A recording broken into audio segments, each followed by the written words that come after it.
find that like that's what you're going to invest. Right. Okay, and so then when you compare it to their policy, you'll see the difference. So that's kind of what I want y'all to see first and foremost. And so the way to show that a lot of times really easy is live, die, pay. Okay, and it's basically a graph. So if y'all have paper, follow along with this. And so you're just doing a graph, and the reason that you do this because you can, when you're explaining this to clients, sometimes you can scare them. And if it's too confusing, they may not even realize, as easy as it sounds to us, they may have missed it. You know what I mean? You don't want them to miss it. So this graph is pretty easy. So the policy that y'all have is a Prudential policy. Okay? And then obviously we're going to compare it to Primerica. Okay? So pretty simple. Live, die, pay. Okay? What do you think that means? What do you think it means to say live? I mean, it seems silly, but I kind of want y'all to talk back so I can know that you're learning. So when we say live, comparison to Primerica and Prudential, what do you think that means? How much they're paying when they're living, or how much money they have when they're living? Well, no, that's close. So They're what? Look. Okay, go ahead. that's okay. That's the way. So what do you? Anybody else? How much they need while they're living? Yeah. Is this the... So Live, no. die, pay. No. Okay. Anything else? How about the money that that they currently have invested, or that they have put away, or that they're saving, or For the cash value.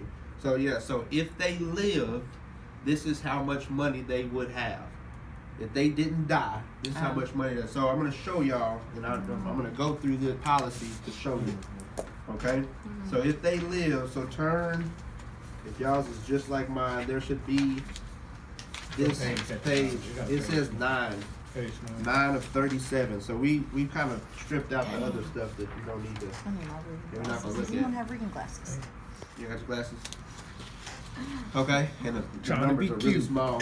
I mean, I know. I got my contacts in. Didn't know I was gonna be reading today, John. Okay. Nah, we'll say the number. Yeah. I'll explain later. So this policy, just for y'all to know, is a variable universal policy. Okay? What's the difference between variable and index? Do y'all know? Because there's index universal and then there's variable universal. So, but this one is a variable universal. Uh-huh. You know what the difference is? You don't need a securities license for For which one? index Why? Oh, because it's not participating in the marketplace. What is okay? So good. So what is it doing to the market? Because they'll say that it's getting invested.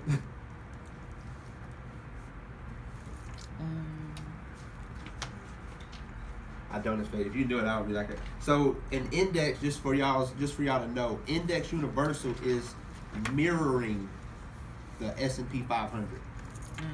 Okay, it's mirroring it. It's not. And so what I learned in that annuities class is the S&P 500 does not own any stock in any company. It's just literally an indicator, a growth indicator. So it's mirroring, index mirrors the S&P 500. So it's not actually getting invested. So you don't need a securities license to sell it. Okay, so variable is actually getting invested into the market. So you need a securities license to sell it.